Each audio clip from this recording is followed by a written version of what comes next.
Latest football news, engaging debates, and fascinating opinions. Pitchside Talk on IO Radio. Hello and welcome back to Pitchside Talk from home. Still not on IO Radio, but we are getting very, very close now. It's so exciting. I've got some exciting news about IO Radio, but not to confirm in the coming weeks. We've got rumours and suspicions. That's what I'm going to say. I'm George, and this week I'm joined by always as Dan and Piers. Piers is repping Chelsea today because new signing. Yeah, he's new signing. He's going to be the goalkeeper. That's what he's going to be. How are you guys doing this week? Doing good. Bit depressed after yesterday, but I'm doing okay. Yeah, doing all right. Keep the signings coming in and I'll be happy. Yes, keep the signings coming in and Piers will be happy, and keep the bad results for Dan because we want to see an angry Ipswich Town fan over here. Well, if you want to follow us any on social medias, it's pretty simple. For Twitter, it's at Pitchside Talk, Instagram's Talk_Pitch, YouTube and Mixcloud are both Pitchside Talk. If you want to listen back to any of our previous shows. And also, if you want to join our FPL League, you haven't got long left to join. The code is 613H48 if you want to join our FPL League. Well, today we are talking basically quite a simple show today, really. We're talking about Ipswich Town because they're back in action. They've had 2 games and they've got a game coming up on Sunday as well. And the return of the Premier League, only 75 days between new seasons, but the Premier League is back with 3 new teams. Probably some more drama to happen. Every game's going to be live in September, thanks to the Premier League giving all the access to the games. And also we're doing our Premier League's prediction table, which is always a fun time because we will probably put somebody in the relegation zone and they'll finish 10th, like Sheffield United last season. That was a bit of a concerning stat. Put Sheffield United last, they only finished in Europe. Brilliant. Well, starting off the show, we're going to be talking about Ipswich Town. They kicked off their season in style on Saturday with a 3-0 victory against Bristol Rovers in the Carabao Cup first round. Guys, it looks like we just all underestimated Ipswich Town for once, and they actually performed. Yeah, we did perform. I think, I definitely underestimated the side going into the game. But I was quite pleasantly surprised by how we played. I think we passed the ball around really well. We looked a threat on the attack, and we just looked really good. I was really surprised by how we played. I know Bristol Rovers, they're having problems with their squad. They didn't look great, so it was kind of an easy game for us. And some of the stuff we were playing was really, really good stuff. Still a bit concerned about the defence, though. There was a few times where they little bit worried defensively and a little bit panicky in defence, I think. But yeah, a really good performance from us, and happy with the 3-0 win. Yeah. I thought Ipswich looked good. I thought on the stats, and the highlights of the game, I thought they looked really interesting. I think we sort of we were a bit too harsh on Ipswich, to be honest, coming in. So I think we thought sort of they weren't going to take us seriously, but they proved us wrong. They've obviously got sort of a tricky fixture next in that against Fulham in the League Cup. But overall, I thought Ipswich looked like they played quite well. And there's been a lot of rumours in pre-season between Lambert and the team, and a lot's been said. But they looked good. Yes, they did look good, despite all the sort of the speculation about who's coming in, who's going to be leaving. Most importantly, there's some new rumours about players leaving, and Lambert's future as well being questioned by the fans. Basically, I think every hour, every minute, really, questioned about his future. But they ended their winless streak of 204 days. With the last victory was against Burton Albion, 4-1. But the goals Ipswich scored were so good, especially the first one. My gosh, that looks like someone out of you were seeing the Premier League. Yeah, there were some quality goals. The first one. But since when can Toto and Ciala make a pass like that? I was like, my word, what a pass that was! And an assist from Drinan as well, and the second goal as well. Fantastic ball from Chambers into Bishop and or Judge, can't remember, but and then across it in. I think it was Bishop and Sears with a lovely finish. So yeah, it was really, really good quality goals that we scored, and it does give me some hope. We've seen what some of these players can do. We had a really poor season last season, and we struggled to score goals. But after seeing that, I think we've definitely got the quality that we can do well in the league this year and score goals like that. Obviously, there's still that worry there from what we've seen. defensively, as I said before, still a bit of a worry. But, scoring goals like that can only mean good things, I think. Is that quite good, Piers, that Ipswich are now finally finding that quality, which they had last season? We saw a glimpse of it, but we didn't see it enough. If they now finally fine-tuned that, and are now performing at their best up top. I would say it's a little bit too early to tell. Obviously, Ipswich done very good, last season for a while.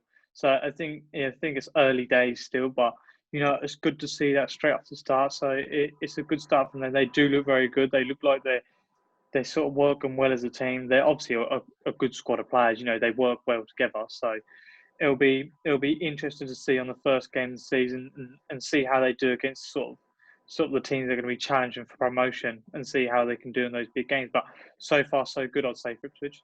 Yes, so far, so good. Well, speaking of one of the players that played well, Aaron Junett, he made his debut for Ipswich Town after 32 months of being at the club. It's quite remarkable, really. He played quite well, didn't he?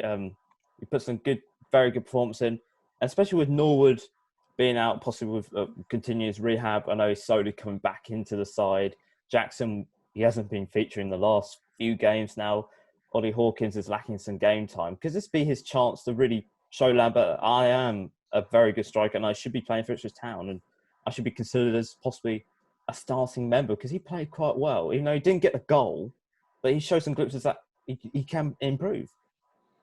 Yeah, I think it's good that Lambert did give Drinan the chance. I think, he's been out on loan a lot in the past few years since he joined, and it's good to see him, be given a chance. And I think these performances in these last two games, I don't think he's, nailed on going to be starting, but I think that definitely that makes Lambert think about what choices he has up front. There's probably three strikers that can start ahead of him, but the performances that he's made has made Lambert think about what he needs to do. I think I've liked what I've seen of Drinan. He's kind of like a deep lying striker, if you know what I mean. Like, he comes back. I think he'd work very well in a two up front. I know that's not our system at the moment, but I think he'd work really well in a two up front.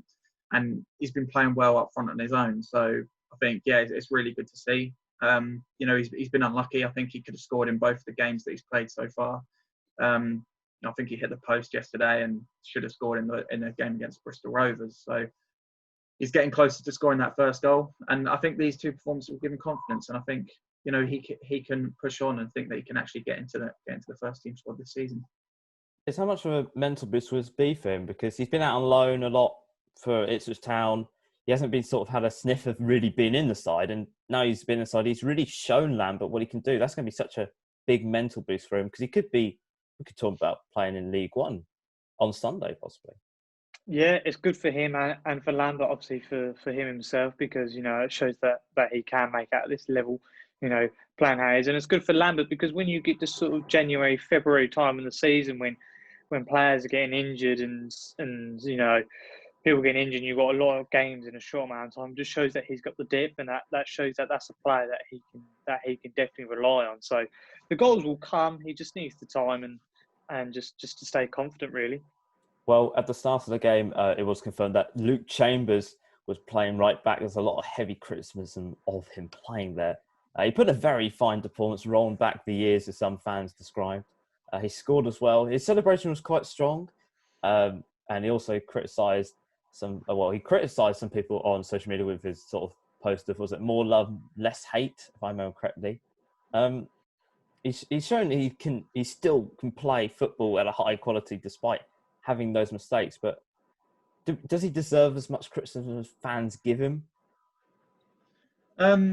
No, I don't think so. I think Luke Chambers, he's our leader, isn't he? He's the person that brings the squad together. I think he did play right back a while ago, playoff season, and a few seasons after that he was a right back. And as soon as he's moved to centre half, I think he's been prone to a lot of mistakes.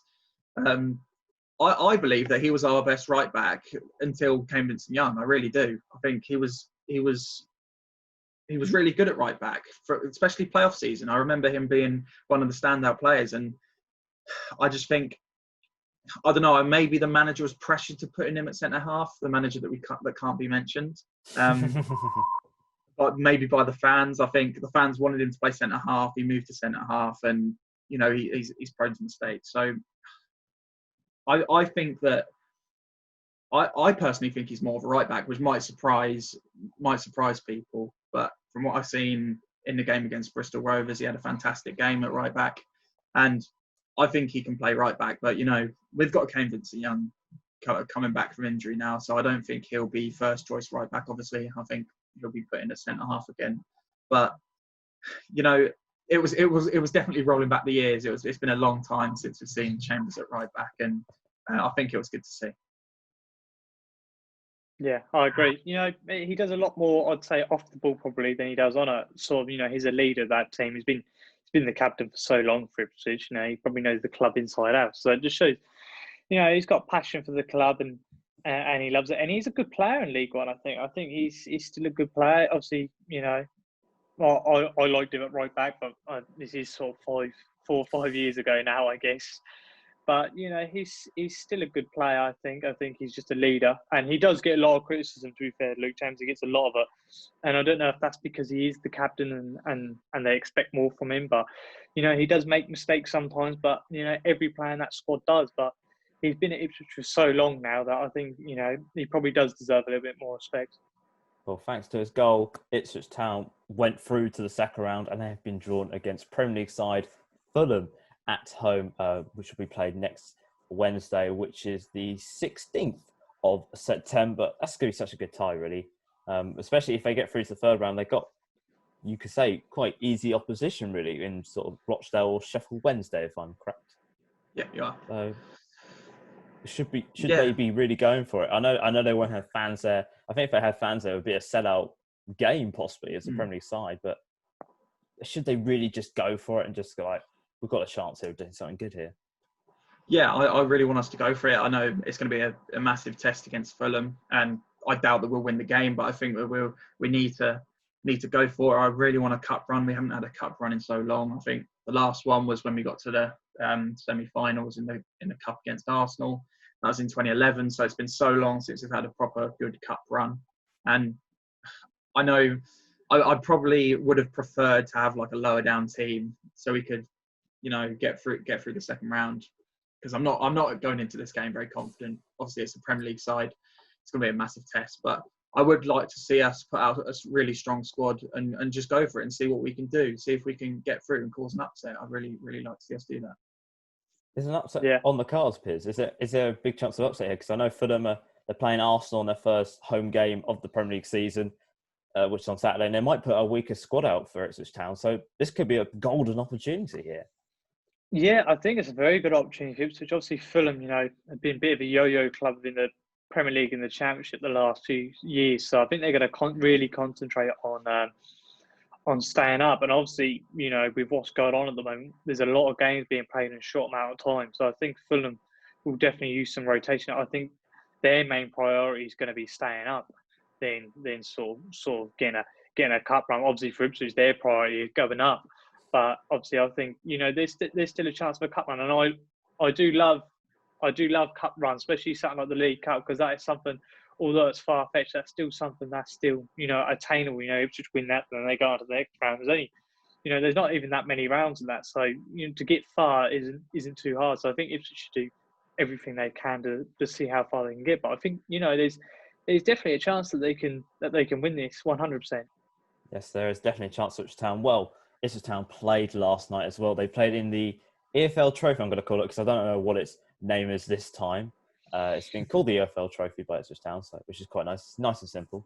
No title sponsors. But they played Arsenal's under-21s, and the young Gunners battled back to earn 3 points against Ipswich Town, winning 2-1. I know this competition isn't really on the fans' sort of agenda to do well, or Lambert's, but it's still quite disappointing, really, because they put out a strong squad, because Lambert's now employing this policy of not much, going to keep a very consistent side between games, only 1 or 2 changes between the games, but it's still disappointing. They lost to an under-21 side here. Yeah, it's really disappointing, and I think the fact that we put out a strong squad makes it even more disappointing, because it was pretty much the same squad as Bristol Rovers. So Yeah, it was a disappointing game. I think, we were quite confident going into it. I know, as you said, fans don't really see this game as important. I think maybe the players thought that as well. I don't know if you saw when we scored, there wasn't really any celebration at all. Nolan just kind of walked back with it. It didn't really look excited. So I think that this was just really seen as a pre-season friendly, which, I mean, I get, because this competition it's not really exciting, is it? Until you get to the final at Wembley. It's not really exciting, but yeah, it's still disappointing. I think, we had chances to win the game. I think we showed some stuff throughout the game that was really good, but I think, especially the second half, we just weren't pressing them. I think their average age was 18, and we were just letting them have the ball at the back. We weren't really attacking at all until maybe the last 10 minutes, which is typical Ipswich. Wait until right at the end to try and get whatever. So yeah, it was really disappointing, and there was silly defensive mistakes again. And seeing as this is quite a strong squad, it's quite worrying. Piers, is it worrying that they've been brought back down to earth with a bump? This squad played and they won 3-0 against Bristol Rovers, a League One side, and they play against a 21 side and they lose. Does that show there's still some problems with this Ipswich squad? It isn't as rosy as people think. Yeah, it's a shame, because it would have been good to keep the momentum going. I've always thought that this trophy is something that Ipswich could win. This EFL trophy or whatever it's called. They've got the players to win this, haven't they, really? I think, personally. But yeah, I think just their heads probably just dropped a little bit. They probably just wasn't thinking about the game. They were thinking, it's an under-21 side. We're a professional football team. We're first-team players. We've been playing for years. We're gonna school them, and obviously that didn't happen. I just reckon that maybe they were a little bit overconfident, or probably thought of it like a pre-season game. So, it's a shame, but I'm sure they'll come back. The league is obviously something totally different to that game, and I'm sure they'll be refocused and ready. Yes, well, one player who really impressed across the last two games is Andrew Dazelle, a player that sort of had a bit of a tough time at Ipswich. With, he's really come into his form and then got massive long spell injuries, put him out the side. He was a little bit underwhelming last year in midfield, but he looks now really quite crucial at Ipswich, because where he's now playing I think he's playing a deep line playmaker, he's being called now by Lambert. He's now showing off his brilliant passes. He's getting attacks going. He's so crucial now to Ipswich. If you take him out of that side, there's so much creativity is just gone. Yeah, I think he's definitely shown in these two games what he can do, and I think that has really helped him, be considered as a starter for Sunday. I think, we've known for quite a while what Dazelle can do, and he hasn't really shown it. I think last year, he was okay. He really, there was a few times where you thought, is he really good enough to be in this squad? And as you said before, he had a long-term injury a couple of years ago, so he has shown like sparks of what he can do, and when he shows them sparks, he can be an absolute fantastic player. And he's been brilliant in these last two games. I think, some of the passes he can make is fantastic. Some of the splitting the defence, some of the long balls and up to the top have been really, really, really, really impressive. So I think he's made a statement to Lambert, and I think he's definitely going to be considered as a starter on Saturday.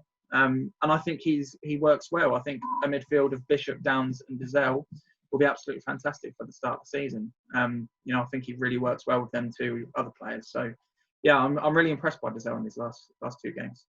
As you said there, he's making a statement to Piers. He's only got 12 months. I think he's got 12 months left on his contract, if I remember correctly. This is quite important now for him to really make a stamp on Ipswich Town that I should be here, because they've given him the opportunity to have another further 12 months to show himself. Yeah, brilliant player. I think every time I've seen him, he's sort of done well. Obviously, like you said, Dan, it's in sparks. He's amazing. Sometimes you really see the talent, and then sometimes he's a bit flat. I don't know if that's because maybe sometimes the team around him, I think maybe he needs the help, but I think this is a key season for him. Obviously, he's hit the ground running, so you can't complain at that.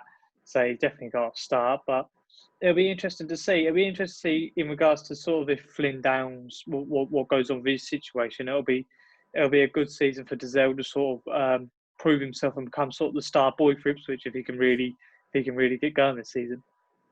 Well, this Sunday, Ipswich Town face financially struggling Wigan on their first opening game of the League One season. I know Wigan administrators have confirmed today that they are optimistic that the club will be allowed to start the season despite having no ownership. But for Wigan, it's been a very up and down pre-season. They've only played 3 games for the pre-season, 1 win, 0 draws and 2 losses. But they did last Saturday. They played Fleetwood Town and lost 3-2 in the Carabao Cup, despite going 2-0 up thanks to Joe Garner, very famous Ipswich Town name. What can we possibly expect on Sunday? And what is going to be our score prediction for Ipswich Town's opener against Wigan? Yeah, it's going to be. I think it's a tough game to predict. I think it's a good game to start the league. I think playing against a team that's kind of in a lot of trouble. I think starting the season against them and not playing them later on in the season at home when they're kind of okay again. I think it's a good time to play them. I think I'm quite confident going to this game actually, which is quite surprising. Some of the stuff I've seen, I think if we put out the right squad in the right system, I think we can beat Wigan. I think I think it's going to be close, but I think I'm going to go for a 2-1 to Ipswich. I think if we put out the right squad, I think we'll definitely be good enough to win the game. Yeah, I think I'd be confident as well for Ipswich. I think in the League Cup game they look really good. Obviously, they've had the bump on the road at the moment, but I think against a side like Wigan, I think Ipswich will go out there and win. I think Ipswich always seem to look good at the start of the season, so I think they'll go out and put on a good performance, and I'd imagine a 2-0 to Town. We're actually confident for once that Town are going to win a game. Yeah, Absolutely not. Well, from one club that used to be in the Premier League, we're now moving to the Premier League. The return of the Premier League. And in 3 days' time, the Premier League is back with 20 teams battling out for the title, top 4 European places, and survival from the relegation zone. It's only been 75 days between the new seasons. How excited are we for the Premier League to be back? Probably one of the biggest leagues in the world is back once again. Yep. It seems like it hasn't been long at all, does it? Well, it pretty much hasn't. It seems like the season's suspended, which it pretty much has. But I'm excited for the Premier League to be back. Obviously, as you know, it's not my number one league, but I'm always excited when the top league in England is back, and can't wait to see how teams do. I'm buzzing. I cannot wait. The amount of stuff I've been seeing on Twitter for the last 75 days, I cannot wait. Since that FA Cup final, I'm so buzzing for the league to start, to see how the teams do. There's been some good signings made all around the league, and I'm really excited to see, obviously, how the top half of the table do, but I'm also excited to see how the teams who are coming up do, especially Leeds. Yes, as we said there, the new teams coming up. Well, we've got Leeds United coming back to the Premier League after a 16-year absence. West Brom is a 4 years absence. They return to the Premier League, and for Fulham it is a 2 years absence from the Premier League. They all return. How are we expecting all these clubs to get on? Because it's quite hard to predict. I think Leeds is the one that's been predicted as the highest team to do well because of how well they did last season with Bielsa and the football they play and the signings they're making. They're making some good signings. But how are we expecting all these clubs to get on? Yeah, it's going to be really interesting to see. As you said, I think Leeds are probably the most likely to stay up, and I think that they've got the team that can do that. I think, as you said, they made some good signings. And I think they're in a good position. The other two clubs, I think they're going to struggle a little bit. I think West Brom, some of the signings that they've made haven't really impressed me. I think they made signing from Wigan. I think they signed that Pereira back. He was on loan from Sporting. I think they signed him permanently, which is a good signing. But that Wigan one doesn't really impress me very much. And Fulham as well. I know they've kind of gone to this other system where they don't just splash the cash, which is good, I guess. But I still don't think it's going to be enough. They signed them 2 Southampton players, but yeah, I think it's going to be tough for them too. Fulham and West Brom. Well, as you said there about West Brom, Fulham and Leeds, they're all signing people that were there last season. Leeds have signed Helder Costa back permanently. Jack Harrison's come back as well. Mussolini, the goalkeeper, he's signed now permanently. For Fulham, they signed Knockhard permanently and Reed as well. And for West Brom, they signed Pereira on a permanently and Danganga from West Ham on a permanent deal as well. It looks like all these clubs have got the same approach. All the people we had on loan last season, we've got to get them back once again because they're going to do well, hopefully. Yeah, I think it'll be interesting. I mean, I've seen some crazy stuff at Leeds. I saw they were linked with Julian Draxler yesterday. Yes. How true that is, I don't know. But I think they look good. They brought in that player, Rodrigo. He seems like a good player. So I think Leeds will be fine. I think they'll stay up. I don't think they're going to do anything crazy. But like I've heard some Leeds fans say, I don't think they'll be winning the league anytime soon or getting close to European football. But I think West Brom and Fulham will really struggle this season. I just think there's so many strong teams in the league at the moment. I mean, you even look at teams like Brighton, and they look like they would beat Fulham and West Brom. So I think they're really going to struggle. But for Leeds, I think it's going to be an exciting time for them. Their fans have had to wait a very long time to get back into the Premier League, and I think that they'll be pleased to see what happens. Yes, everybody hates Leeds. It's going to be, I think, something mentioned throughout this season quite a lot. Especially with the opening game against Liverpool away. But which club should we be watching out for this season? Something that's going to possibly surprise, going to cause a bit of stir. I think we're going to go to Dan first. Who should we be watching out for in the Premier League this season? I think Piers will be pleased with my choice. I've gone for Chelsea. I'm just really excited about how the Chelsea squad looks this year. Some of the signs that they've made are really impressive, and I'm really looking forward to see how they do.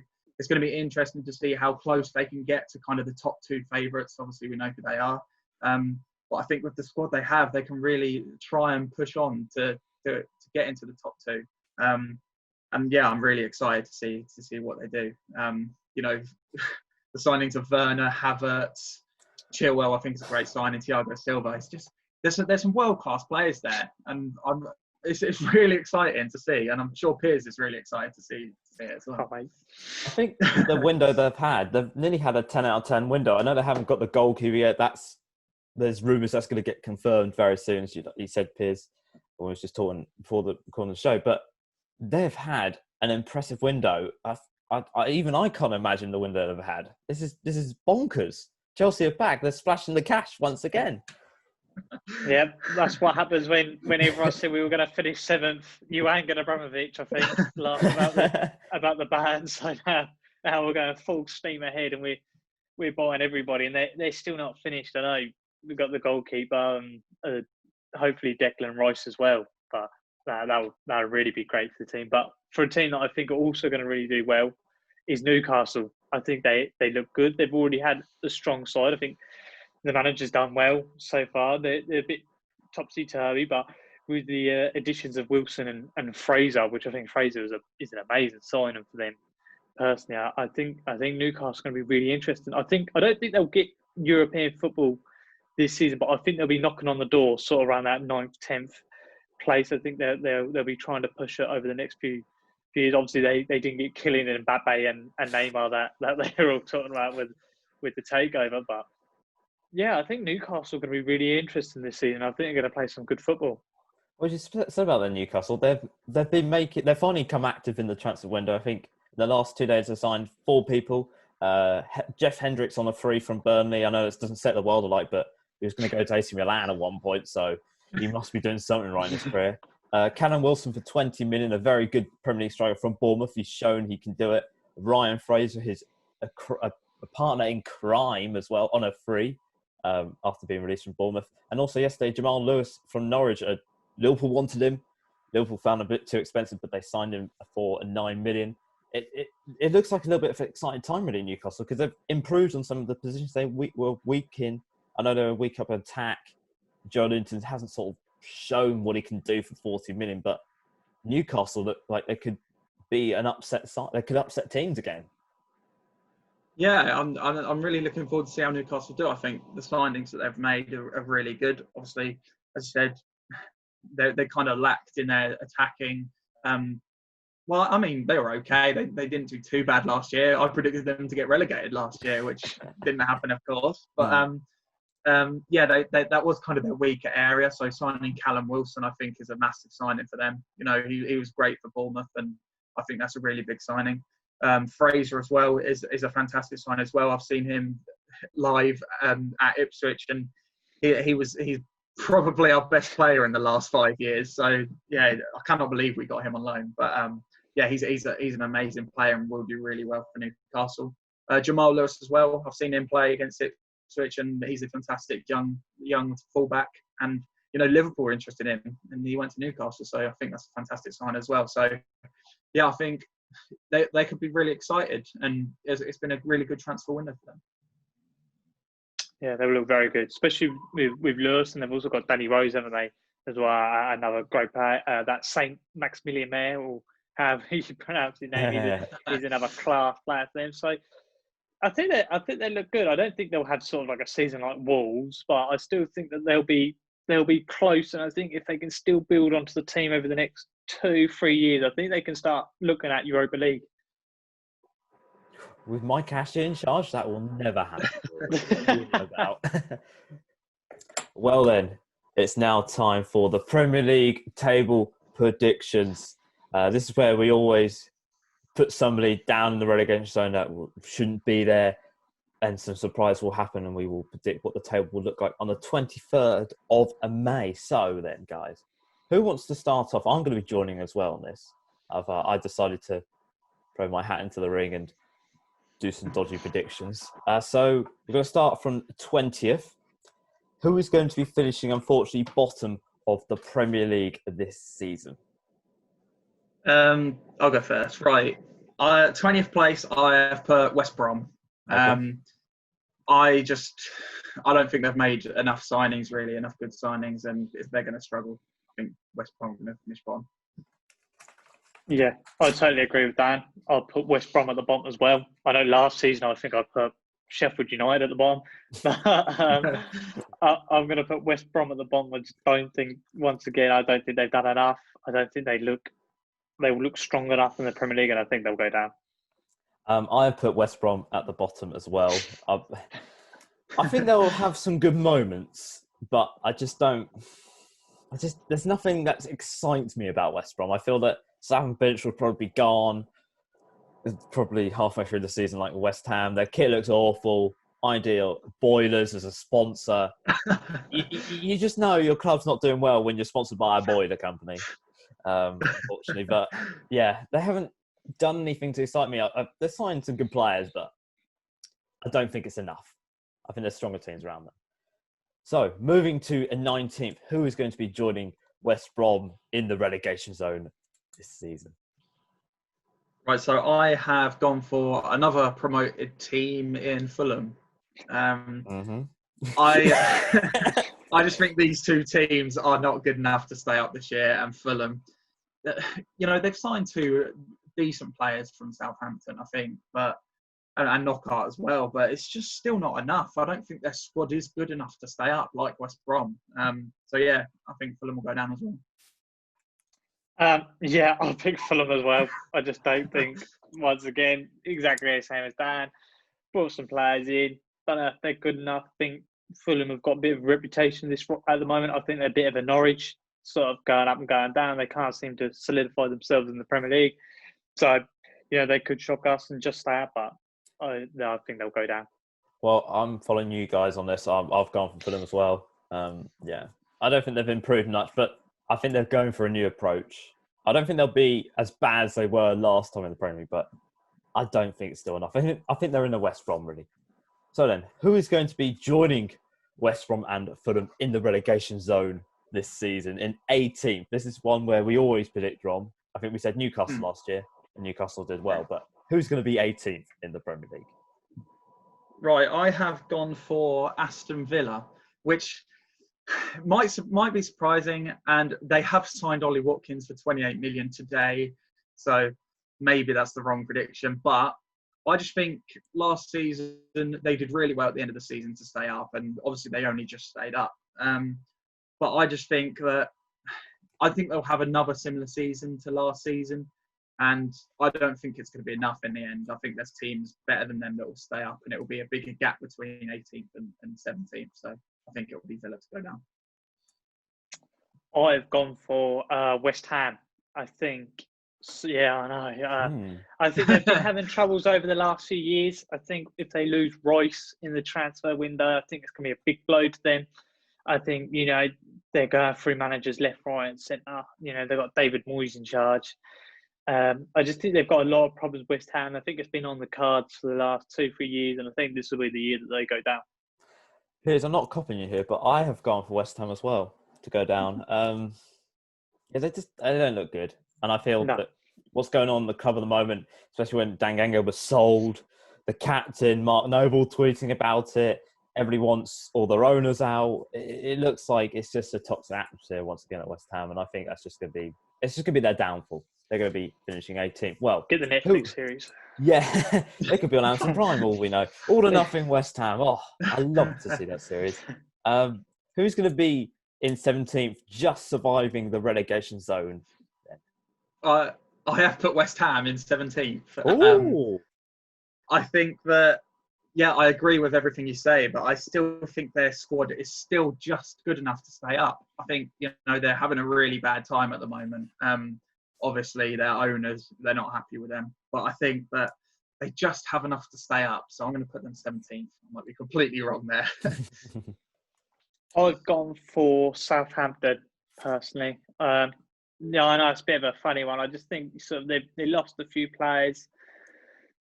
I don't know. I just don't think they've looked very impressive over the last few years. I think they've sort of really fallen off. I mean, in the 14-15 season, I think they were third by Christmas. But I just think over the last few years, they've sort of lagged. I think they've got a good manager, and I think they'll stay up. But I just think that they'll just struggle this year. Okay, well, I've gone for Aston Villa in 17th. I think they're going to have enough. I think they're going to have that team spirit again like they did last year, especially with, they've got Matty Cash, who's come in as well. Ollie Watkins as well. Very good striker in the Championship. I think they'll have probably enough firepower. They might push to be a bit higher in the table now because of Ollie Watkins signing, but I think they'll just survive in the Premier League. So then, who's going to be finishing 16th in the Premier League this season? 16th, I've put Brighton. I think they'll have another similar season to what they did last year. I think they'll definitely be safe. They've got a squad that can definitely stay up. I think they'll just have a similar season, and Brighton will finish 16th. Yeah, I've also gone for Brighton. Solid team, decent manager, decent players. Not going to be pushing for anything special. Probably not going to go down. They're a team that will nick a result against, say, an Arsenal or Manchester United at home during the season, and I think they'll just have a normal season. Snap. I've gone for Brighton as well. I think they've had a good window. They signed Veltman and Lallana, two very good players, but they have lost a lot. They lost Knockaert, they lost Aaron Moy, they've lost Shane Duffy as well because he's gone to Celtic, which is a big club. But yeah, I think they'll nick a result here and there. They did that against Tottenham and Arsenal last season. So yeah, who's going to be 15th in the Premier League? I have gone for Crystal Palace. Okay. I don't know about Crystal Palace. I think they have a good squad, and obviously, I still don't like the manager, but they've got an okay squad. But I just don't think they're really got enough to push for the top 10. I think they've had an okay transfer window as well. I think they signed that youngster from QPR, Eze, I think his name is. Yeah, Eze, yeah. And Nathan Ferguson as well from West Brom. Yep. Finn Downs, possibly. God's sake, he'll go back out on loan, so it'll be fine. But anyway, I've put Crystal Palace. I just don't think they have enough to kind of push higher in the league. Okay. Yeah, I've gone for Villa, just based off obviously their recent signs. That Cash looks like a really, really good player for them. I think sort of Jack Grealish, I think he'll be a key player for them this season. So I think Villa will try and build off of last season. They stayed up. They had a sort of an amazing run towards the end. So I think they can build off that and get high up on the table. Well, I've gone for a 15th. I feel bad. I've gone for Leeds. Yeah. That's fine. I think they'll have a good season. I think they will survive. I think they'll show some glimpses of what Bielsa football looks like. But I think what's going to be the main thing is they're going to be playing in the Premier League. They've not done it in 16 years. I don't think they're going to live up to the hype of people going to be like, oh, they're going to win this and all this. But I think they will survive, but they're relying a lot on Championship players. They're very good Championship players, but can they cut it in the Premier League? That is the big, big question. That's why I put them in 15th. I now feel really bad, but It's Leeds at the end of the day. Why should I feel bad? Who's going to be 14th in the Premier League? We might speed this up a little bit here. Yeah, okay. Well, you don't need to feel bad because I put Leeds 14th. Fair enough. I think, I pretty much agree with you. I think they've got a good squad, but I don't think they're going to be as exciting as people say. I think they'll definitely be safe. You know, they've made some really good signings in a transfer window, and I think they'll be okay from relegation. But as you said, I don't really think they'll be a cut above and what people think they'll be and be as exciting as people think they'll be. I put Palace at 14th. Couple of good signings, all right squad. Be interesting to see what happens to Zaha if that move to Arsenal, whatever happens. But yeah, it'd be interesting to see. You know, they're an all right squad. I think their manager's holding them back personally, but I don't know, they'll just finish around 14th. Yeah, I'll go on for Chris Palace as well as 14th. I think they'll have a good season. I think they'll show glimpses, but maybe it's time for something new at Crystal Palace. They know they're going to be safe. They've got a good squad under Roy Hodgson, but maybe a new manager, like a Frank de Boer again. Bring him back. Give him a second chance. He was exciting, even though he lasted 4 games. But yeah, I think if Zaha does go, it might be a little bit tough without him, but I think they can survive without him. I don't think they rely on him that much now. No, yeah, they can definitely survive. Yeah. Who are we going for in 13th? Unlucky 13th here. I have put Southampton. I think they have enough to be safe. I think, you know, they showed definitely what they can do under Hasenhüttl at the end of last season. You know, they had a really awful start to last season, but they really showed what they can do, and I think they'll be definitely strong enough to be kind of in that mid-table area. I've gone for Leeds in 13th. The team that's gone up. So we've gone, I think, in the list of us, got 15th, 14th, 13th out of Leeds. But yeah. Interesting team, good team, brilliant manager. I just don't think they're not going to have the hype sort of Wolves had. I think that's what some people think, that they're going to go out and do Wolves. But some really good signings, an interesting squad. But coming up to the Premier League is obviously a lot different. But you know, I think they'll do well. I think they'll get some shock results and get some big wins. But I think 13th will be fair for them. Yeah, I've gone for Newcastle on 13th. I think they'll have a good season. I think they will be pushing high up the tail, but it's Newcastle at the end of the day. They might be playing that same boring football, you know, just getting that one goal like they did against Chelsea. So I think that's that problem there. But I think they look a bit more exciting with Callum Wilson, Fraser and Wilson and Hendrick. So it's still going to be a good season for them, but I think they're going to finish 13th. Who's going to be in 12th place in the Premier League? This is quite a tough one to call because I think Everton finished 12th last year, didn't they? Yeah, I've gone for Newcastle to be 12th. I think they've obviously made some fantastic signings, as we said before. But I can't agree with Joy. I don't think they have really enough. I think I'm still not sure about Steve Bruce as manager. I don't really rate him still as a manager. I know he had a really good season for Newcastle, but I don't think he can kind of take them into the top 10. I think they'll just be mid-table. Okay. I've gone for Burnley as well. Burnley, I think you know that they've had a good season. I just think, I don't know. I think that they sometimes they have some problems. I think they have a decent season and a bit of an off season. I just think nothing against Burnley. I think they'll do well. I just think the teams that will finish above them are just will just be better squads and will just accumulate more points. To be honest, I've gone for Southampton 12th. They've had a good window. They signed Carl Walker-Peters, this new centre-back who's supposed to be quite good. Seal, I think is how you say his name. But they have lost a lot. They lost Højbjerg to Tottenham, Reed and Lamina gone to Fulham, Cedric's gone to Arsenal. So there's a lot lost, but Danny Ings on fire. Possibly with Che Adams as well. They look very good after lockdown. I think they only lost once in 9 games during lockdown. So it looks like quite good. It could be quite a good season for the signing. Ralph Hasenhüttl, what a man he is. Who's going to be finished in 11th place in the bottom, at the top of the bottom half of the table? I have put Sheffield United in 11th place. I think they'll have, another okay season. I don't think they'll be, constantly in the kind of top 7 like they were last year, kind of at the bottom of that. I think they'll just be kind of in and around the 10th place position. And I think they'll have a safe season. And I expect Sheffield United to be around there. I've gone for Newcastle. I think the additions are done well. Look interesting. Like I said a little bit earlier, I think they'll just be starting to knock on the door of the European places, but obviously still got a little way to go. But I think with the additions they got in there, they'll look interesting, and I think they'll do well. Well, I've gone for Sheffield United as well. I think it's going to be more of a building year for them. They've signed a lot of young players. Ramsdale's come back, signed Lowe and Bogle from Derby, and also they've got Ampu on loan from Chelsea, but they have lost Dean Henderson, which was quite a crucial part of their squad last season. But I think it'll be a building year for them, and I think they'll come back stronger the season after that.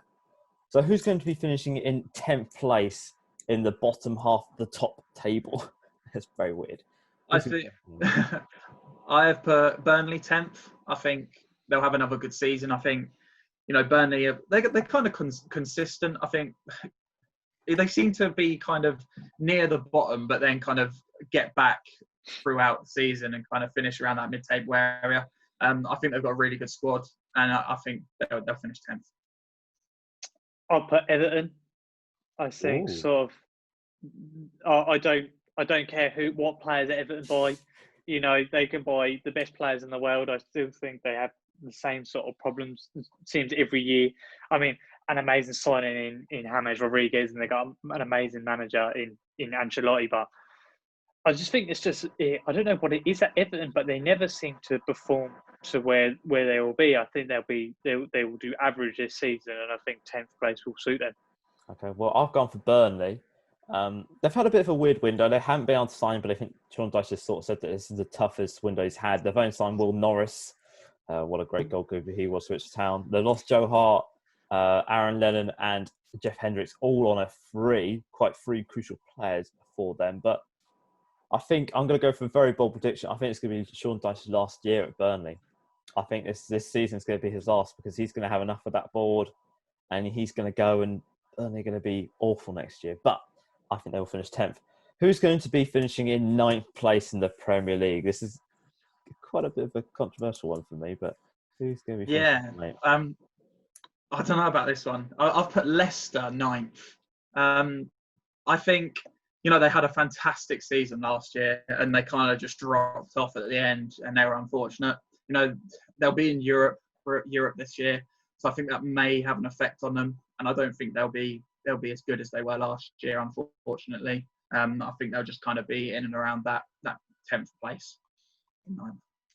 I'll put Sheffield United. I think they're built on their squad. All right, obviously, like you said, they lost some key players, but sort of Ramsdale and Abado, I think they're two key players that will help them. And Sheffield United aren't going to be getting European football, I don't think, but I still think they're a very solid side, and the football that they've played has really made teams struggle. Well, I've gone for 9th. Is Leicester. I've put them 9th because I don't think we know what Leicester we're going to get. We've seen this poor Leicester after lockdown. They were so good, and now I don't know what we're going to see from them. I don't know how is Jamie Vardy still going to be firing on all cylinders. I just don't know what we're going to get, and I think Europe's going to have a toll on them. I think playing on Thursday night is going to have a bit of a problem with that squad, and they haven't really bought anybody in the window. They lost Ben Chilwell, they signed somebody from Atalanta. I don't know who he is, so I just don't know what we're going to see from them. So I think it's going to be quite a bit of a tough season for them. But who's going to be finishing 8th place, just outside the Europa League spots in the Premier League? I have put Everton in 8th place. I think they've made some fantastic signings. I think the signing of James Rodriguez I was quite surprised by it, actually. I wasn't expecting that. It was a really good signing, and they've got a world class manager, but I just don't think they have enough to be in Europe this year. I think they'll have a good season. It'll be better than last year, but they'll just miss out, I think. Yeah, I'll put Leicester in 8th. I think good team, but like you both said, sort of you never know what you're going to get with Leicester, and with European football, it's going to be a struggle. And personally, I think they can go far in Europe this season. So I think over the course of the season, if they develop injuries, I think it's going to be a toll for them on the league. So I think Leicester are a good team, but like you said, is Jamie Vardy going to perform again this season? So I'll put them in 8th. Yeah, I'll put Everton at 8th. I think they've made some. From Liverpool's standpoint, I think they've made some very good signings. Allen from Napoli, James Rodriguez, Decore. That's a good bit of brand new midfield, but I think there will be still some problems in that side. I think that won't be bad as last year. I think there'll be some teething problems possibly with the back. with the back line and the attack, will that connect well with the midfield? But I think they'll have a good season. I think they will miss out on Europe, but it'll be another build year for Angelotti. He'll begin that time again. So then, who's going to be finishing in 7th place? The first place is in the Europa League. Who's going to be there?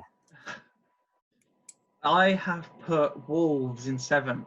I think Wolves are kind of the best of the rest. I think they're just not good enough to be in that the top 6 teams. I think they're getting close. I think between Arsenal, Tottenham, and Wolves, I think it's very close. But I still think that Wolves are just a little bit off, so I think they're going to finish 7th.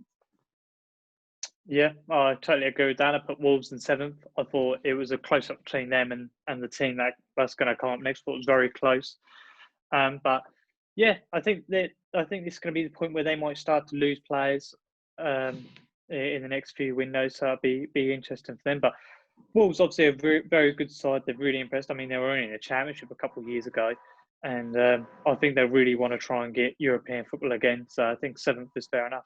I've gone for Wolves as well, 7th.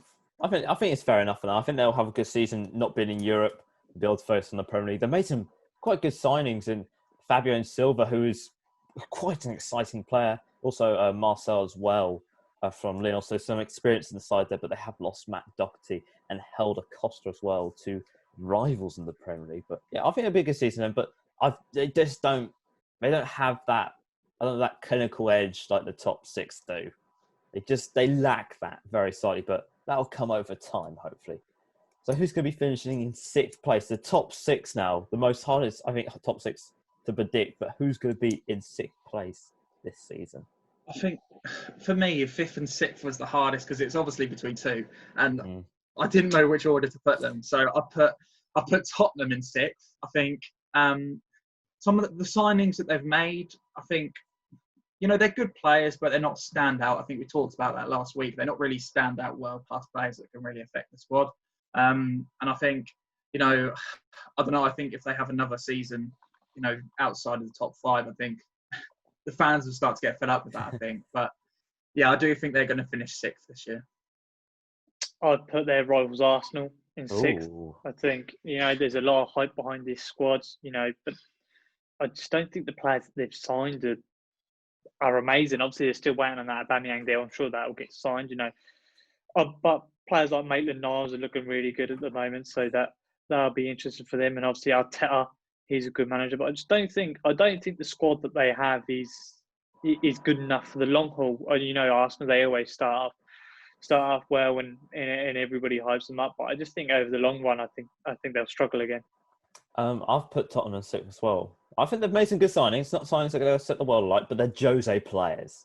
They're going to players that he can develop. And I think Tottenham are now a build squad. I think he's going to get more than 3 seasons at that side. But they have lost some big players. They lost Yang Vertonghen on a free.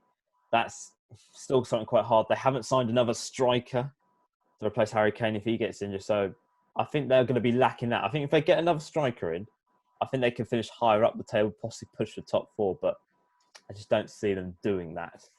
So who's going to be in 5th place in the Premier League? I think I know who Dan's going to be, and I think I know who Piers is going to be. Yeah. In 5th place, I put Arsenal. I think that they'll be confident coming off their 2. I know the Community Shield isn't really that important, but the 2 silverware that they've won, I think they'll be confident coming off of that. I think that they're looking good. I think they've got some good young players in that squad, and I just don't think they're good enough for top 4 just yet. And Arteta's a good manager. He just needs to build that squad. But I just don't think they have enough for top 4 just yet. I think they're going to finish 5th. Yeah, gone for Spurs. I think Mourinho, you know what he's like. He knows how to get the results. Those players that he brought, when you say they're Mourinho players, they're going to perform their absolute best. You know what he's like, the mentality he has. I think with a full season, I think he'll do well. And like you said, George, I think he'll have more than 3 years. More than 3 years at Tottenham, and he'll have space to build. And you know what? If they had that striker and they hit some good form, they could possibly get top 4. But I just think from the teams above are on a different level to sort of Tottenham and Arsenal at the moment. So I just think they'll finish 5th. I've gone for Arsenal. I think they're going to surprise everybody. I think they will do well. I think the signings they've made ain't great. I think Willian, he's a good player, but he's getting to the end of his career now. They signed that new centre back, Gabriella, not the previous one, but this new one I've never heard of. I don't know how he's going to get on. Cedric's now signed permanently, Pablo Mary as well, but they haven't really sort of set the light. But I think it's just when Aubameyang signs his contract, I think that side will perform. I think there's a lot of young players in there. I think this is another build year. They're in the same boat as Tottenham, really. They're building.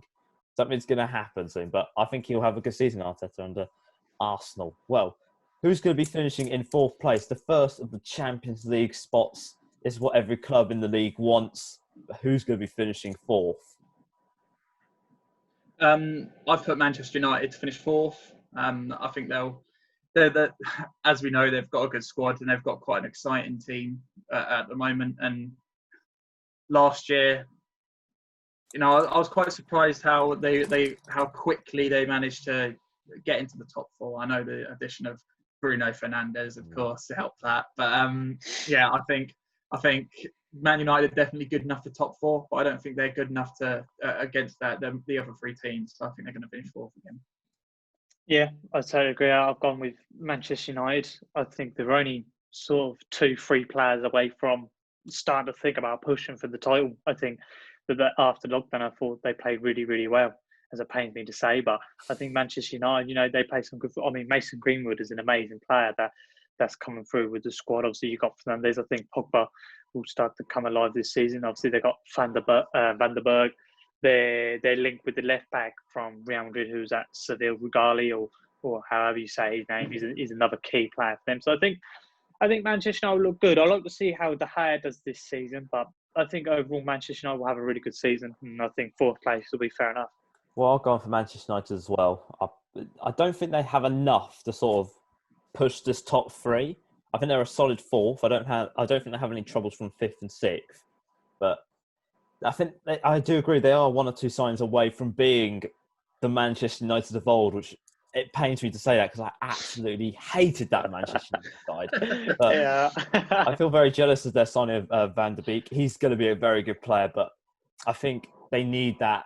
They need that world-class player. I don't know where they need it, but they need it somewhere else. And also, they've got Dean Henderson back as well. He signed a 5-year contract. I reckon he'll possibly push De Gea out of that number one.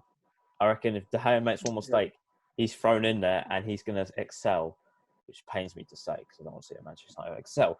But who's going to finish third place in the Premier League? Who's going to be getting bronze in the Premier League? I have put Chelsea to finish third. I think they're getting closer. They're definitely getting closer to be challenging into that top two. But this season, I know they've made some really good signings, but I don't think they're just there quite yet. I think the keeper situation needs to be sorted out, and I do think it'll be a closer gap between third and the top two. But I think Chelsea are going to finish third again. Now, this is a controversial one. And I don't want you to get angry, George. Here we go. But Oh, no. I'll put Liverpool as third. I think they remind me, although obviously nothing compared to Antonio Conte's team, Liverpool won the Champions League and the Premier League, but I think they remind me of when Chelsea went up last, that they just seem a little bit flat. Liverpool gone a little bit quiet. There's nothing really about signings, although they've got an amazing squad and the achievements that they've done with that squad is amazing. I think, over time you need to build on a squad.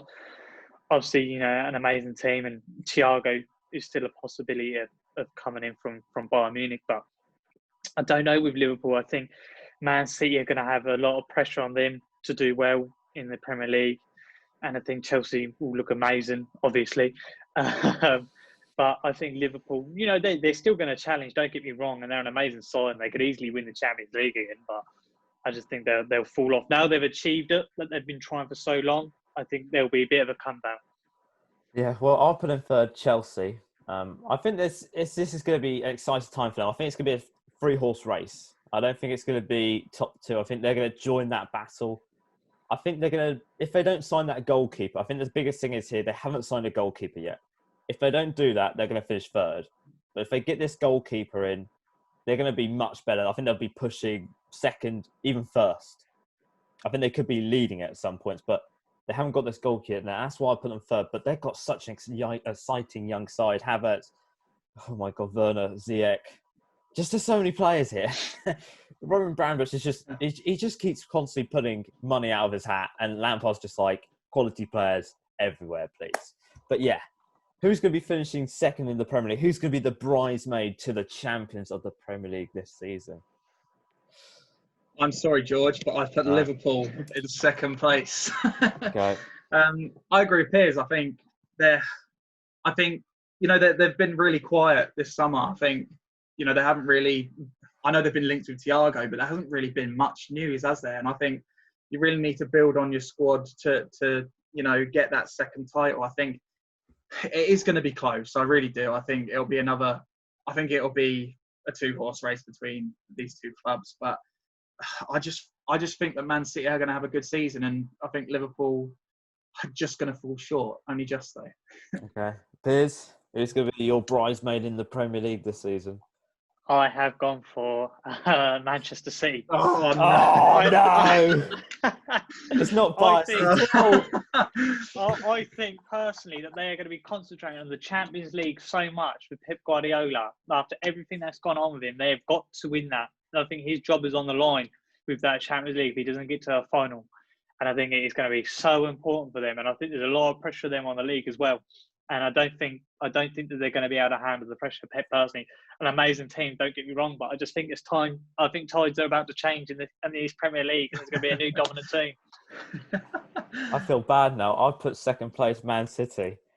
I think they will be focused on the Champions League. I think that's their main priority. The Premier League is like, we want to win that, but the Champions League is that title that Pep's been alluded to for so many years. Their signings this season haven't sort of set the world alight. Nathan Ake, 40 million. Is he going to be a defender? Is he going to be a midfielder? Nobody knows. There's Fernan Torres. Know nothing about him, but they've lost Leroy Sané, David Silva as well. That's two good players just gone.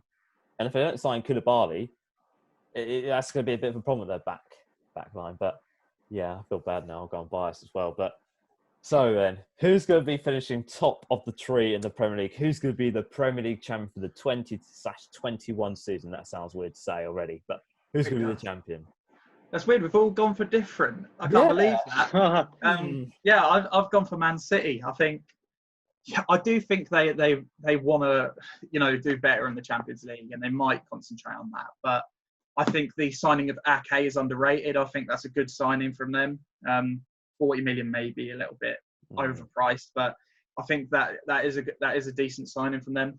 Torres, I don't really know much about him, obviously, but he's obviously caught the attention of Pep, so he's obviously got potential. But I don't know. I just think that they're really going to focus on winning this. I think they really want to bounce back, and I can see them doing really well this year. As I said, I think it's going to be really close between the top two, like it was a couple of seasons ago, like 1 point season 2 seasons ago. So I think it's going to be like that again, but I think Man City are going to win the league. Obviously, Chelsea are going to win the league. Yeah. Call me delusional. I just think the signings that have come in are amazing, and I think this team. I think people were underrating the team. I think we done well last season. Everyone goes, Lampard took Chelsea from third to fourth, yada yada yada. This and that. But I think the signings of Havertz, if we get Royce in, Mendy from Rennes is on the brink of being done. I just think it's an amazing players. Even the players we've still got. Matteo Kovacic, arguably one of the best midfielders in the Premier League. Christian Pulisic. Everybody knows how he was doing. Werner up top, Ziyech. You've still got Hudson-Odoi, a player who's just shown himself. Ruben Loftus-Cheek, and obviously at the back, Thiago Silva. The addition of Ben Chilwell, Reece James. Like, do I need to go on? I just think that will have what it takes, and I think person will do well in every competition. Yeah, I've gone Liverpool up top. I see what you guys mean. Liverpool do look flat over pre-season. They haven't made any signs, but we did that last year. We looked a bit flat over pre-season. We didn't make any signings. We stuck with what we got. I don't think it'll be as a dominant win. I think it will be toss and turning all the way to the end of the season. But I think Liverpool have enough. I think the players will be hungry enough to win. I don't know about Champions League. I think that's a bit of a different question. I want to do well in that, but at the same time, I like the Premier League. I like that Jeremy Clarkson. I like this. but I want that. And I feel like that's going to be happening at the moment. But I think we need to see what happens with Thiago if he comes. If he doesn't, does Wijnaldum leave? Ronald Koeman wants him, but Barcelona want Thiago. It's up in the air. But I think Liverpool will just scrape the title this season. I think they'll do it. I think they'll do back-to-back, and then I think that'll be it. I don't think there'll be any more. I think we'll just do back-to-back. We don't need a third one. That can stay somewhere else. I think once we hit 20, we'll all be happy and we'll knock Manchester United off their perch once again. Well, that is our Premier League predictions for the 20/21 Premier League season.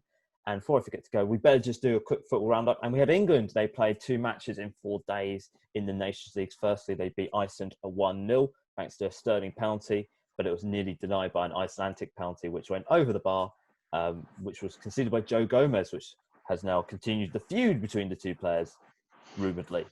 But between the 2 games, we had 2 England players sent home from the English squad, which was Phil Foden and Mason Greenwood, after they broke COVID-19 guidelines, which led Gareth Southgate to say they've got a lot of time to think about it. Trust needs to be rebuilt, and that takes time.